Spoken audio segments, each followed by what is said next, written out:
April 17ஆம் தேதி சித்திரை மாதம் 4ஆம் தேதி புதன்கிழமைக்கான பஞ்சாங்கம். சூரிய உதயம் 5:58, நட்சத்திரம் ஆயில்யம், நாள் முழுவதுமே இருக்கு. வளர்பிறை நவமி 3:14 வரை, பிறகு தசமி. சூலம் இரவு 11:50 வரை, பிறகு கண்டம். கரணம் கௌளவம் மதியம் 3:14 வரை, அடுத்து தைதுளை விடிகாலை 4:20 வரை, பிறகு கரசை. 12லேருந்து 1:30, யமகண்டம் 7:30லேருந்து 9, குளிகை 10:30லேருந்து 12, சூலம் வடக்கு, பரிகாரம் பால்.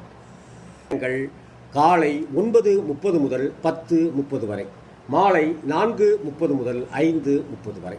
தனுசு நபர்களுக்கு சந்திராஷ்டமம், எனவே கவனத்துடன் செயலாற்றுங்கள். இன்று ராம நவமி. ஸ்ரீராமஜி 8 முறை எழுதி ராமபிரானை மனதார பிரார்த்தனை செய்வோம்.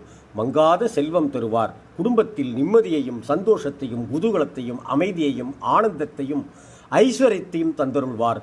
ஸ்ரீ ராம ராம ராம ராம ராம ராம ராம ராம ராம ராம.